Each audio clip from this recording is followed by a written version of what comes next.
32 साल के Tejeshwar land surveyor के तौर पर नौकरी करते थे।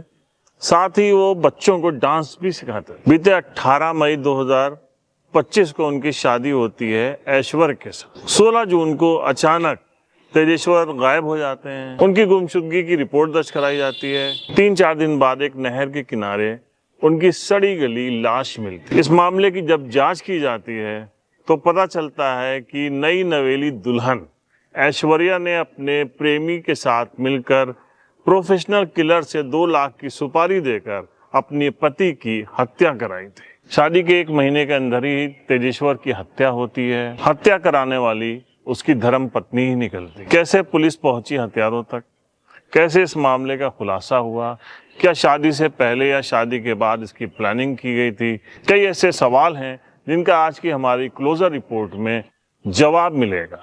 मैं हूं परवेज अहमद, आप देख रहे हैं हमारा खास कार्यक्रम क्लोजर रिपोर्ट। अभिवादन स्वीकार। कहानी शुरू होती है 13 फरवरी 2025 से।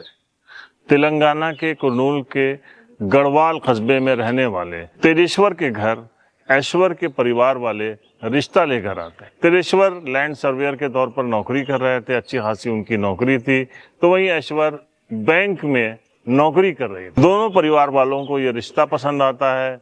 दोनों एक दूसरे को देखते हैं और अपने घर वालों से उसकी रजामंदी देते हैं, जिसके बाद इन दोनों की शादी तय हो जाती है और 18 मई 2025 को इन दोनों की शादी तय होती है। इस कहानी में ट्विस्ट तब आता है जब शादी से 1 हफ्ता पहले यानी कि 13 मई को ऐश्वर्य अपने घर से लापता हो जाती है। ये बात फैलते फैलते तेजेश्वर के घर वालों तक भी पहुंचती है। जब ये लोग वहां पता करने जाते हैं तो ऐश्वर्य की मां बताती हैं कि मेरी बेटी के ऊपर बहुत ज़्यादा दहेज को लेकर दबाव था, इसीलिए वो अपनी सहेली के यहाँ चली गई है रहने के लिए और वहाँ से वो वापस आ जाएगी। अब ये कहानी जो है वो तेजेश्वर के घर वालों को समझ में नहीं आती है और वो इस रिश्ते से इनकार करने के लिए कहते हैं, लेकिन तेजेश्वर कहता है कि ठीक है, अभी हम बात कर लेते हैं। फिर अचानक 16 मई को ऐश्वर्य अपने घर आ जाती है। तेजेश्वर उससे मिलने के लिए जाते हैं।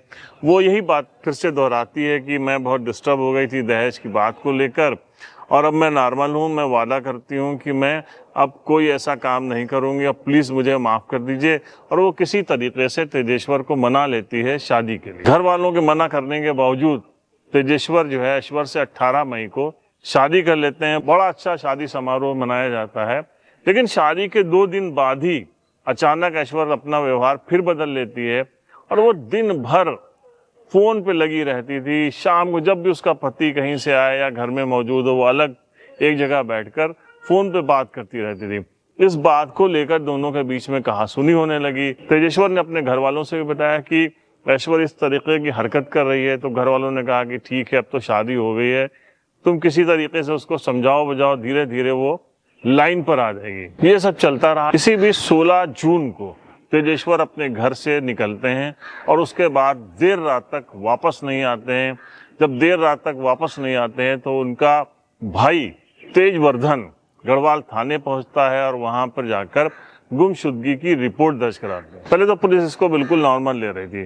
2-3 दिन गुजर चुके थे, पुलिस से एक गुमशुदगी के रिपोर्ट दर्ज करके इस मामले को हल्के में ले रही थी।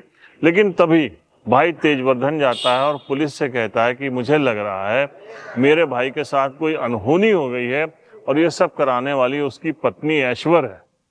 अब पुलिस भी चौंक जाती है, लेकिन जब भाई उसको बहुत सीरियस नोट पे बताता है तो पुलिस CDR निकलवाती है, पूरी कॉल डिटेल निकलवाती है ऐश्वर्य की। तो पुलिस हैरान हो जाती है। वो एक नंबर पर उसने पिछले 2-3 महीनों में 2000 से ज़्यादा बार उससे बात की थी और 1-1, 2-2 घंटे लगातार उसकी उस नंबर पे बातचीत चलती है। अब पुलिस को यहीं से शक होता है और शक के आधार पर पुलिस ऐश्वर्य को लेकर थाने आती है और उससे पूछताछ शुरू करती है। शुरू में तो बहुत इधर उधर की वो बातें करती है, लेकिन इसी बीच पुलिस को एक और क्लू मिलता है। वो क्लू ये मिलता है कि पुलिस जिस गाड़ी से जब तेजेश्वर घर से निकले थे तो एक कार आई थी और वो उनको लेकर आंध्र प्रदेश की तरफ गई थी। CCTV फुटेज से उसकी जानकारी मिलती है, कार के रजिस्ट्रेशन नंबर से पता लगाया जाता कि ये गाड़ी किसकी है। इस आधार पर पुलिस पहुंच जाती है सुपारी किलर तक। सुपारी किलर को पुलिस उठाती है, उसके 2 और साथियों को भी पुलिस हिरासत में लेकर आती है और थाने जब आती है और कड़ाई से पूछताछ करती है तो वो लोग बताते हैं कि हाँ, हमने हत्या की है तेजेश्वर की।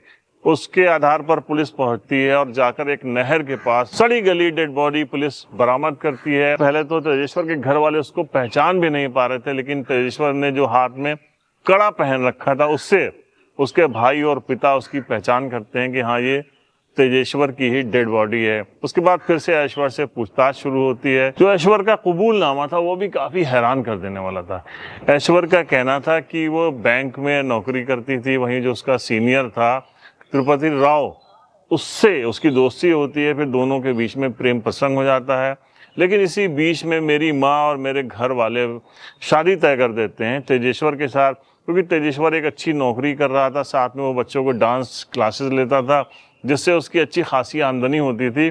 तो घर वालों ने ज़बरदस्ती मेरी शादी तेजेश्वर के साथ करा दी। यहीं से हम लोगों ने प्लानिंग की कि तेजेश्वर की हत्या कर उसको रास्ते से हटा देंगे। मैं और मेरे प्रेमी ने योगेश्वर नाम के एक सुपारी किलर को हायर किया। उसने अपने 2 साथी और इसमें शामिल किए। 5 बार रैकी करते हुए 5 बार हत्या की प्लानिंग सेट की गई थी, लेकिन हर बार इत्तेफाकन तेजेश्वर बच जाता था। इसी बीच शादी जब हम लोगों की तय हो गई और उस शादी के बाद जब मैं अपने प्रेमी से बात करती थी तो तेजेश्वर मुझसे इस बात पे झगड़ा करने लगा था, रोज़ मुझे डांट रहा था। मुझे बहुत गुस्सा आया और मैंने अपने प्रेमी से कहा कि अब किसी भी तरीके से इसको रास्ते से हटा दो। तो जो सुपारी किलर्स थे उन्होंने संपर्क किया तेजेश्वर से और कहा कि हमारी एक ज़मीन है, उसकी पैमाइश करानी है। और ये कहकर वो तेजेश्वर को सुबह 9:30 बजे अपने साथ लेकर गए और रास्ते में चाकू से उसका गला रेत दिया और उसको एक नहर में फेंक दिया। कई दिन बाद उसकी सड़ी गली लाश वहाँ से बरामद हुई। तो इस वक्त देश में लगातार इस तरीके की घटनाएं हो रही हैं। जब घर वालों के द्वारा ज़बरदस्ती शादी का दबाव बनाया जाता है तो प्रेमिकाएं अपने प्रेमी के साथ मिलकर साजिश रचती हैं और अपने होने वाले पति का या जिससे शादी होती है उससे कुछ ही दिनों के बाद उसकी हत्या कर देती हैं। इससे देश के अंदर एक नया माहौल बना है और आजकल बहस का एक बड़ा मौजू है। तो इस बारे में आपका क्या सोचना है कमेंट बॉक्स में लिखना मत भूलिएगा। हम मिलते हैं नेक्स्ट एपिसोड में एक नई क्राइम स्टोरी के साथ कि किस तरीके से पुलिस ने अपराधियों को बेनकाब किया और हत्या के कांड का राज फाश किया। तो देखते रहिए हमारी खास रिपोर्ट, क्लोजर रिपोर्ट। जय हिंद।